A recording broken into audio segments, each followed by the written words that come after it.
Hello friends, सबको राधे राधे। तो आज हम बात करेंगे कि हमारे जीवन में तस्वीरों का क्या महत्व है। लोगों को बहुत शौक होता है अपने घर में तस्वीरें लगाने का, डेकोरेशन के लिए पेंटिंग लगवाने का और डेकोरेशन के लिए कटे हुए सिर लगाने का। तो हमारे जीवन में इसका क्या इफ़ेक्ट पड़ता है? बुरे इफ़ेक्ट पे पड़ते हैं या अच्छे इफ़ेक्ट पड़ते हैं? कई बार हम सजावट का ऐसा ऐसा सामान लेके आते हैं अपने घरों के लिए जिसका बहुत बुरा प्रभाव पड़ जाता है, लेकिन हमें पता ही नहीं होता। कईयों घरों में जाके देखती हूँ कि ऐसी ऐसी फ़ोटो लगी होती हैं, ऐसे ऐसे सिर लगे होते हैं, जानवरों के सिर होते हैं, कटे हुए सिर लगे होते हैं, जिनको देख के भी डर लगता है और वो लोग ये सोचते हैं कि हमारा घर तो बहुत अच्छा लग रहा है। तो आज हम इसी पे बात करेंगे कि हमें अपने घर में क्या-क्या सामान रखना चाहिए और क्या-क्या नहीं रखना चाहिए। हमें ऐसी कौन-सी तस्वीरें लगानी चाहिए जिससे हमारे घर में खुशहाली आए, पैसों का फ़्लो अच्छा हो जाए, नेगेटिव एनर्जी दूर चली जाए।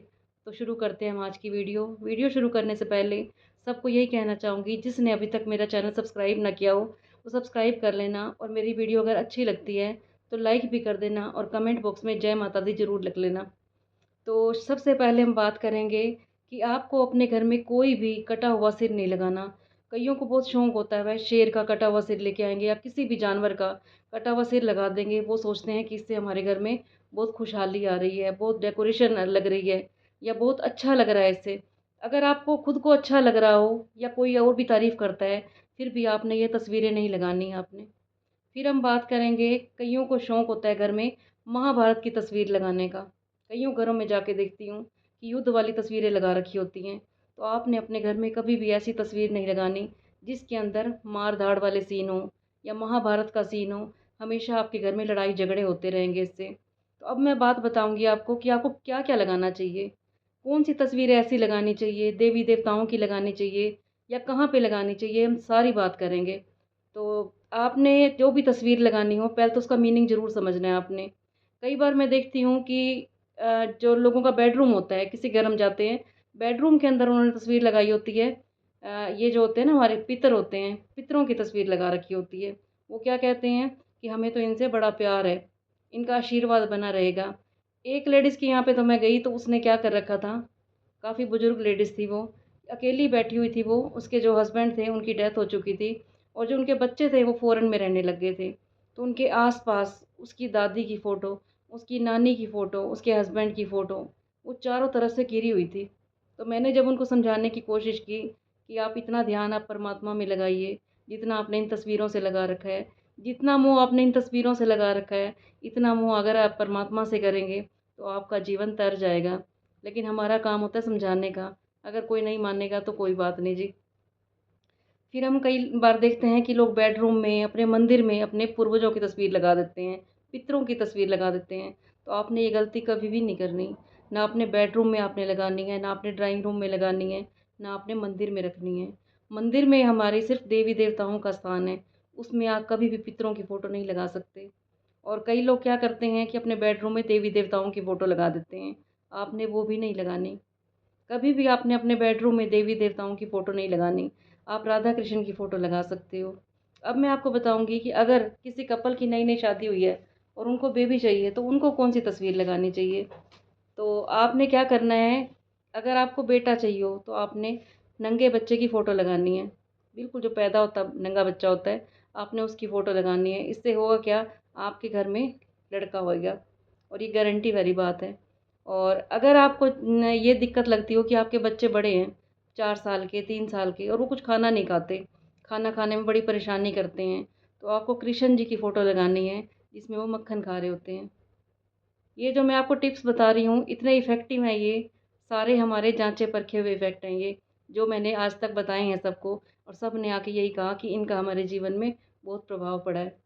तो आपने ये तस्वीर ज़रूर लगानी है, अगर आपके बच्चे कुछ खाते नहीं हैं तो।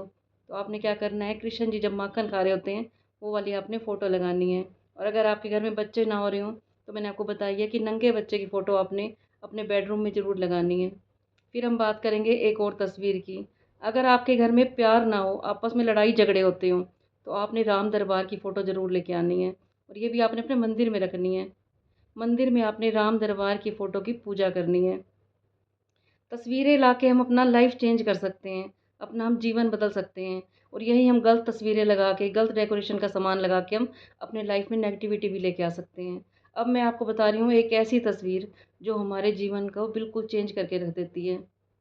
और इस तस्वीर का है नाम पंचमुखी हनुमान जी की फ़ोटो। अगर आपके घर में वास्तु दोष है, अगर आपके घर में नेगेटिविटी बहुत है, आपको बड़ी परेशानी रहती है, तो आपने पंचमुखी हनुमान जी की फ़ोटो लेके आनी है और वो आपने लगा देनी है, या तो आपने अपने घर के बाहर लगानी है और या आपने अपने मंदिर में लगानी है।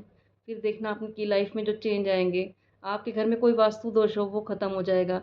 नेगेटिविटी बहुत है तो नेगेटिविटी चली जाएगी।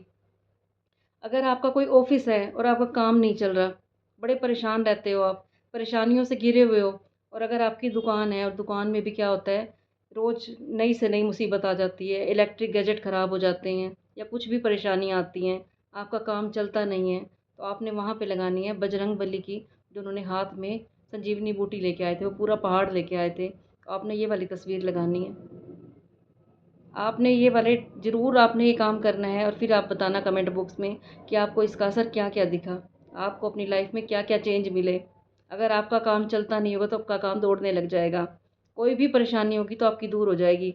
पंचमुखी हनुमान जी की फ़ोटो अपने घर पे लगानी है और अपने ऑफ़िस में, दफ़्तर में या शॉप में आपने पहाड़ जो आपने बजरंगबली ने हाथ में लग ले रखा है, वो वाली आपने फ़ोटो लगानी है। तो ऐसे छोटे-छोटे टिप्स मैं आपको बताती हूँ, जिससे आपके जीवन में खुशियाँ ही खुशियाँ आती हैं। कई बार हमें पता नहीं होता, हमारी जो गलत चुन लेते हैं ना हम सामान, कुछ भी गलत लेके आ जाते हैं, तो उसका असर पूरे परिवार वालों को भुगतना पड़ जाता है। तो कुछ भी आप घर पे लेके आते हो, बहुत सोच समझ के लेके आएँ। ये ना हो आप शॉपिंग करने जाएँ और कुछ भी उठा के लेके आएँ। कोई भी आपको फ़ोटो पसंद आई, आपने वो ले लिया। कइयों को बड़ा शौक होता है कि उदासी वाले चित्र लगाने का, उससे आपके सारे घर में उदासी का वातावरण फैल जाएगा। आपने हमेशा अच्छे-अच्छे लेके आनी है तस्वीरें, जो भी आप लेके आते हो, सीनरियाँ लेके आते हो, हरियाली वाली तस्वीरें लेके आ सकते हो आप। ऐसी तस्वीरें लेके आइए जिससे आने वाले का भी दिल खुश हो जाए। स्माइलिंग फेस वाली लेके आएँ। आप मोर वाली तस्वीर ले सकते हो, जिसमें मोरों का जोड़ा हो। जितना हो सके आपने अच्छा सामान रखना है अपने घर में, जिससे आने वाले का भी दिल खुश हो जाए। अच्छे-अच्छे आपने फ़ोटो लगानी है। कोई भी कटा हुआ सिर या ऐसी-वैसी कोई तस्वीर नहीं लगानी। कइयों को शौक होता है अपने घर में कांटेदार पौधे लगाने का, जिनके अंदर से काँटे निकल रहे होते हैं। आपने काँटे वाले पौधे भी नहीं लगाने, उससे होगा क्या, आपके जीवन में काँटे ही काँटे आते जाएँगे। कुछ भी आप लेके आएँ तो बहुत सोच समझ के लेके आएँ, क्योंकि धीरे-धीरे से हमारे जो जीवन में खुशियाँ होती हैं, वो चली जाती हैं, आपको पता ही नहीं चलता। फिर आप पंडितों के पास जाते हो, गुरुद्वारों में जाते हो, मंदिरों में जाते हो और कमी होती है वो हमारे घर में। पंडित आपको बताते हैं महँगी-महँगी पूजा करवाओ जी, आपसे ये गलती होगी, आपसे पितर नाराज़ हैं।